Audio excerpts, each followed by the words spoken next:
I'm about to shave and go to work, but watch martial arts or McDojo or whatever today, and some people had said something to me that I almost took offensive, but I'm not because now I found the videos that they were talking about on YouTube, so I don't really feel offensive anymore. So as a martial artist, I'm 47 years old, and I haven't heard of every martial art. Clearly, I've only heard of the ones that I've studied. So one guy talked about Sistema, and one guy talked about Krav Maga. So I found a Krav Maga video, and I found a Sistema video, and apparently both of these systems are from Russia. Also, apparently, they're half-ass crazy. Okay, so before I shave my face and go to work, I thought I'd make this prep show video that if I don't make any other video tonight, that this would be the thing. So I'm going to show you this video. It's like 1 minute and 41 seconds of Krav Maga. That actually says Sistema. So I'm going to show you this Sistema stuff. And I'm going to be honest with you. Disarming people ain't as easy as it looks in the movies. It's not as easy as it's going to seem in this Russian combat video of Sistema. Because I'm going to tell you right now, in real life, most people don't really move like that. I mean, this is the adrenaline pound military training and all. And when I was learning Brazilian Jiu-Jitsu and what little bit of Taekwondo that I was allowed to do in Bravo and Delta, I was not taught this shit.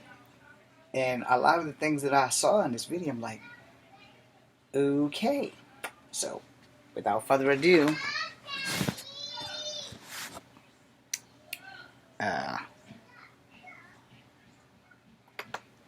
here. So there's a lot of things in here that I just found a little bit disturbing. Okay, belly to belly, some wrestling stuff I get. Some of the other stuff I get. But there's a lot of things in here, even though it's training and feasible, there are a lot of things like that roll, pointless. That would work, the judo throw. That would work. But a lot of the stuff that I saw, I'm like, okay, one, I know it's training. So I have to remember, I have to take it into consideration that it is training. Disarming this guy with this E-tool. This guy clearly was not aiming properly. And you know what, since it's training, he is aimed in a scenario fashion. He's not aiming to literally do some shit. I don't know what the hell that is on my screen there. Okay, it's a shadow. My bad. Anyway, a lot of stuff that I watched, and I'm like, okay, it's highly feasible, it's highly possible. But at the same time, in reality, no one's really going to be swinging an E-tool at you unless you're in a military setting. Now, that was Sistema. It's another one, that's an ad. So I'm going to go to this Krav Maga one, which is like 3 minutes long. But I got another Sistema one. Or was that the one I just showed? Okay, this is another Sistema one that's like 6 minutes long. We're not going to go there. Alright, so we're going to go to this Krav Maga. It's 3 minutes and 16 seconds, or 3 minutes and 17 seconds.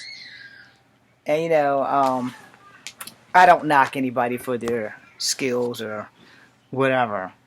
But there are some things that are questionable at best. For me, as a martial artist, they're questionable at best. So we got these two guys, one's an ex-cop, and they're both supposedly ex-military people. Alright, a lot of military combatives are good, but 9 times out of 10, as long as you have your weapon and you have 54 other military dudes around, you're probably never going to be in close quarters combat. And the same thing with this knife disarm and stuff. He does explain one thing right, and when he does do the gun disarm, he does rechamber the slack. He does redo that. In one point of this video, he will do that when he grabs the weapon from the guy. Not that gun, because clearly it's blue. But this here, that would straight be bullshit. Because you're not going to punch somebody when you have the option to shoot them. Now see there, he rechambers. No, so he does that. Now that one's more my speed for possibility in knees, and the guy does have his guard up. But that there, this is going to get somebody shot. Just for the record, that might get you cut. Now, as you see, and he rechambers. So that's about the only part that I agree with on the rechambering. He explains to you about getting stabbed with the gun, with the knife. So, and you do kind of try to grab the forearm and the thing. You don't try to grab the knife itself. But sometimes you can't grab the arm with the knife. So the best thing you can do is just try to evade. No. And see, a lot of things work on unexpected. And unexpected stuff does work. It wasn't done. My bad. A little Brazilian Jiu-Jitsu in there. But since this guy's got a knife, 9 times out of 10, if you hit someone hard enough the first time around, they're probably going to drop. But all these rapid punches and shit, those are plausible.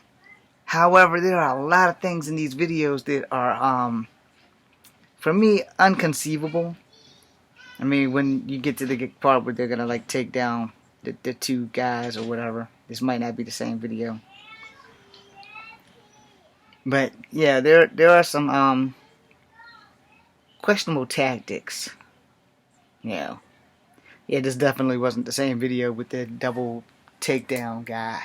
I'm going to go back and find that. But, I said to myself, because I never heard of Systema, and I heard of Krav Maga, whatever the hell it is. I have nothing against these martial arts. Mostly because, I don't do them. So I don't really have a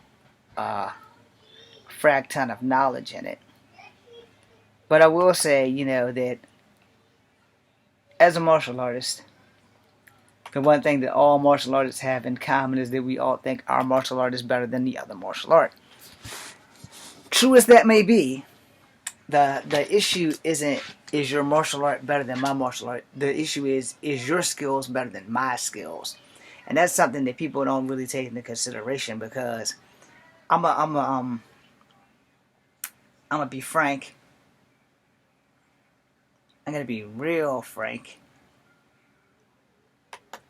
I'm gonna be real frank with you. Honestly, when it comes down to a fight, your skills and your experience is gonna be what decides the factor. However, your opponent's skills and their experience is also going to be an important factor on who's going to win this fight. Understand that, if you are in a street fight, your skills are very important.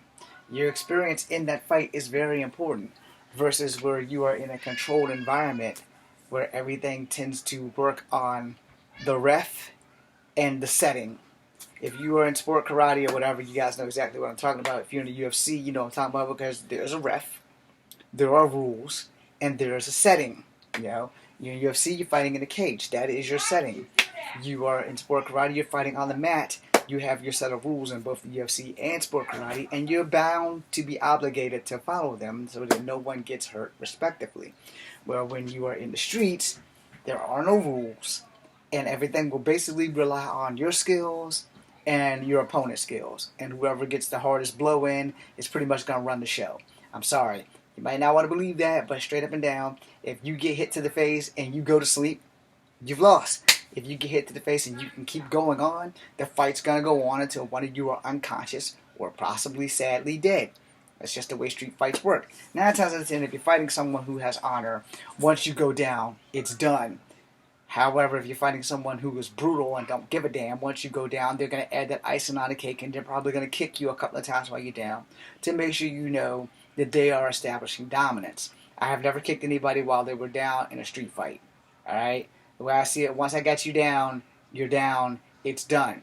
Please stay down so this does not have to continue this onslaught that we kind of shouldn't have been doing in the first place. Now, I will make a second video to this, but it will have to come later because Days of Our Lives is on, and I'm going to be watching it. Be seeing ya.